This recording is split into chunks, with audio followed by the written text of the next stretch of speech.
Bon, toyebi lisusu na tutoriel na biso mbala sikoyo tosala sikoyo sculpture nakofina mbamo awa na sculpture soit nakoya na sculpture eza awa nga préféré nanga awa sculpture nafili na ememaka na uniquement mpasi basculpteur sculpture na nini na biso yango oyo kote omona oyo to na mode sculpture ndene sebino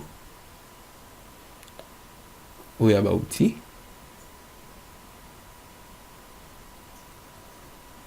oyo baci na bakombo nango oyo eza mpasi komi strength force nini na yo oyo ami radius oyo eza cercle oyo bomona oyo ya kovimbisa yango na kokondisa yango raccourci na opera ndemo na blender kovimbisa kokondisa blender raccourci na sikoyo pardon raccourci awa sikoyo na radius oyo kovimbisa kokondisa nini nango oyo outil nango oyo na sculpture eza f ni f bomwa kovimbisa kokondisa f na vimbisi sikoyo na chebe mati f na kondisi ye bomona oyo strength oyo ya force so na matisi boye na lekisi boma force nango ye makasi so na kitisi oyo na matisi we mwindi bimi so na kitisi makasi ya na lekisi eza te so na tie moyen bomona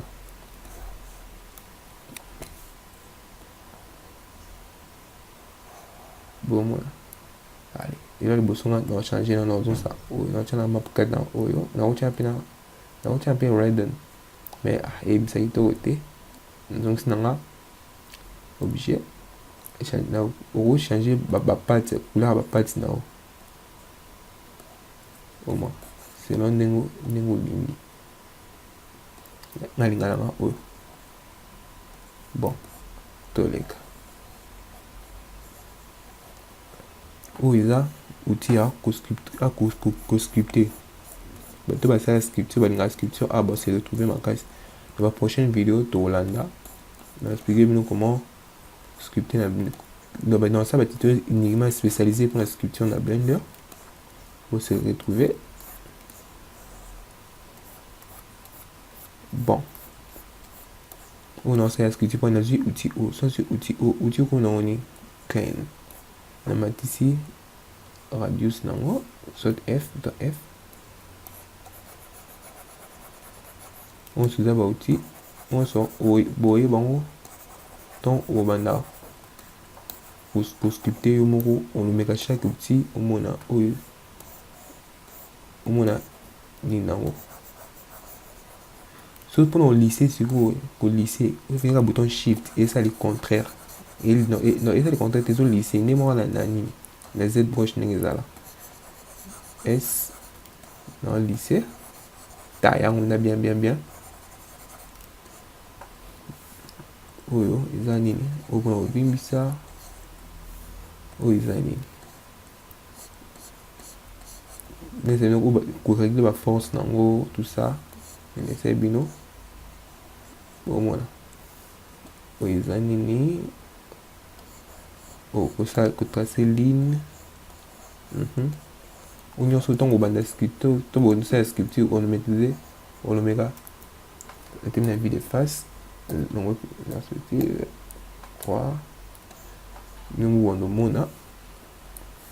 ou ce lycée mais raccourci au lycée alors shift s pour banzo coloré au final on se bon mona oyo ti za kukanisa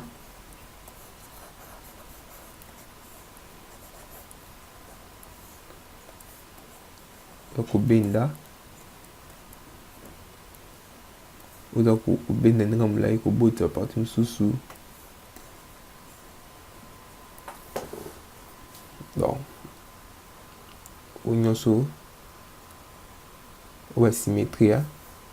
na façon eza ntemi boye eza na symétrie x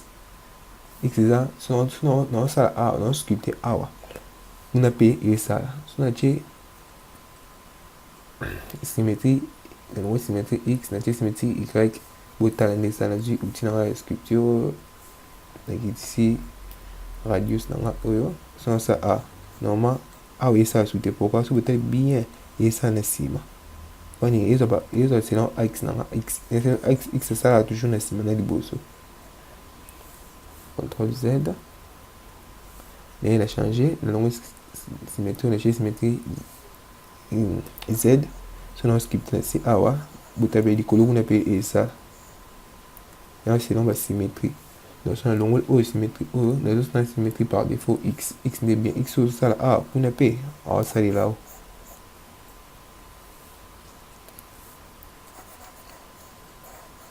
bon c'est ça ba outil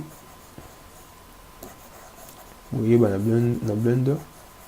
sculpture à Blender où namona on facile par rapport à ZBrush au masque parce que ça place na colorier so na outil na sculpture so na sculpter et na noir na ngana ni zoate pour nini na tie masque so fini contrôle na zo colorier na zo outil masque fini contrôle na zo effacer masque na nga